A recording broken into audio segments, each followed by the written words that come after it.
Hey guys, Sarah here from Hospitality Success School.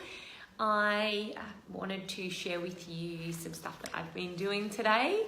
I have just been recording some videos for the first module of the new hospitality marketing project, the marketing coaching program that I've been working on for hospitality business owners and managers. So it's super exciting. I've got a few people that are ready to start. We're going to, I'm doing all the welcomes this week, and we're going to start properly and start getting into the course and the coaching stuff as of next week. There's still, I think, 4 or 5 spots left, depending on how some of the calls go earlier this week. So if you are interested, please do fill out the, registration or of interest, and we can have a chat and see if it might suit you. There's a super bunch of bonuses on offer, and it's going to be really cool. So the first video that I was doing today was talking about, the first module is all about setting yourself up for success.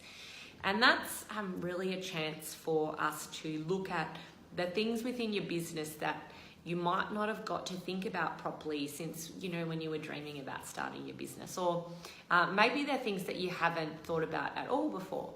But having them, defining them for your business and having them really solidly in your mind helps us make all our decisions moving forward, and helps us have a cohesive plan, and one that you want to stick to, and one that you can achieve, and helps everything, flow from there. So it's a really exciting module, and I really love doing all these sort of self-reflective activities and planning stuff. So I hope that everyone who's doing the program is getting that out of it as well. And I wanted to share a little story that I shared with within that. So I don't know if you've ever heard of someone named Simon Sinek, but he is an amazing speaker and presenter, and he talks about a lot about leadership, but he's probably most amazing and most famous presentation he's ever done is a TED Talk that's called Start With Why.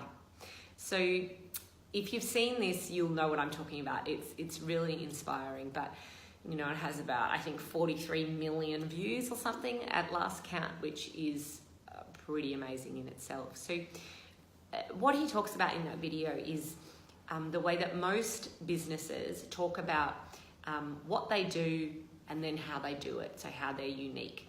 And they rarely talk about the why because it's quite fuzzy.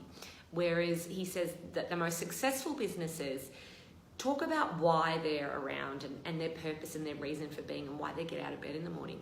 And then they talk about how they're different. And lastly, they talk about what they do. And it's really inverting the way of thinking about things, and it's the way that you can really connect with people. So I try and go back and think about that, but I've tried to incorporate that in some of the stuff that we're doing. So thinking about your why, we do it twofold. So we think about it in terms of, first, I think as a business owner, it's really important to know your why personally. So within the first module, what we're doing is thinking about and defining what success means to you. So often people say, it means, earning this much money. But I challenge you to think about that a bit deeper. And usually that money presents time freedom. And usually what that time freedom is to pursue other things or to spend your time doing other things. So I think it's really important that you think about what it is you really want from your life and in your life, what you want to do, what you want to be, what you want to have. They're all important. And then that's hopefully identify within you what your values and what you value most. And then as a business owner, those often relate to what you value within your business. So then we sort of move on to thinking about what's most important to you in your business. What are the values and how we can portray those within your business. So it's thinking about what your why is as a business and how we can have that inherent in everything we do, like those most successful businesses do. So I guess I wanted to share with you a little anecdote about how you can apply that in the real world. So this is quite a personal story, but I hope my husband won't mind me sharing it. He's shared it in public before at workshops that we've done. But a couple of years ago, my husband was working really flat out. So he was in a management role at his job in this larger organisation. He was responsible for this huge project that was worth a lot of money. But he didn't have a lot of say over sort of how that was implemented. So he was a manager, yet he didn't have the authority to make those really big decisions. So that was quite stressful, and he was working long hours. He was commuting, spending a lot of time commuting, and we had a young family. So we had a 2-year-old daughter, and my son was just starting kinder. So it was quite an important time for us as a family. So, but he wasn't there all the time. He was there when on the weekends and stuff like that, which was great. But he wasn't able to participate as much in stuff to do with our kids and in the family as much as he wanted. He did this exercise as part of a professional development session that he was a part of within his role. And in that, they were asked to sort of say what their version of success was and what they wanted to be and what they wanted to do. And it was at that point that he realised, he thought about putting things down that were what you would put, which matched what he was doing at the time. So getting that job, the next rung up, making that extra few $1,000s, that extra rung of income, having that extra bit of responsibility and status, and he realised that was not what he wanted at all. And that created a really large mind shift set where he realised that was not what he wanted. Where he was not what he wanted, and that's why he wasn't happy.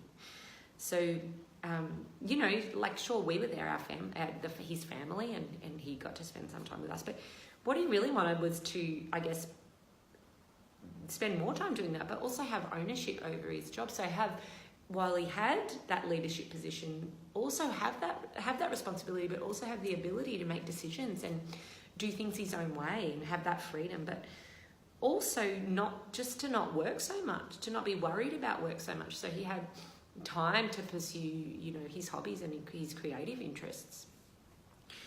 So we made this big decision as a family to move. So we were living in inner city Melbourne at the time, and we decided to move to country Victoria. And it was a big change for us. We were very lucky. It was where I grew up, so we had some background there, we had some friends there, and we were able to move into work there. And now we live there. We spend 5 minutes commuting to work rather than over an hour.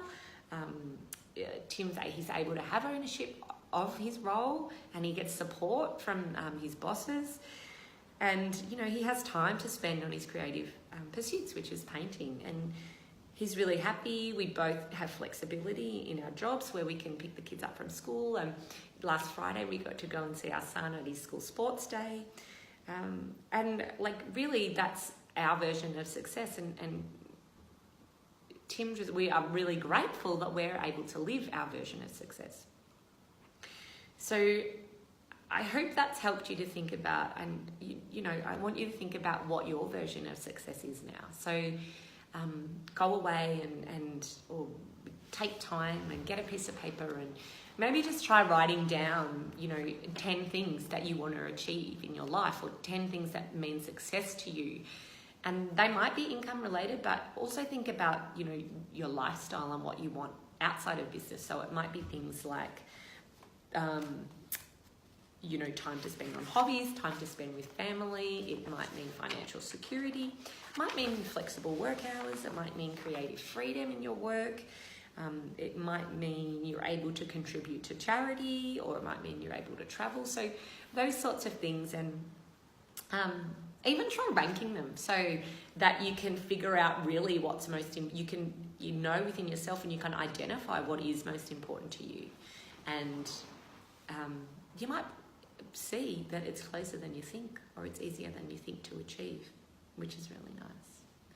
So that's my challenge for today. There's more to within the module. We go into a few more things like your business values and your business goals, but that's a major part of it. So thinking about what you personally, what your personal version of success is and what you want to achieve. So I hope that if you're watching this, you've got a chance to do that for yourself, and hopefully you've been able to maybe identify some things that you do have and be grateful for them. And maybe you're also able to identify some more things and that you're able to start making moves towards. So that's it for today. Like I said, if you are interested in participating in the Hospitality Marketing Project coaching program, get in touch and have a great week.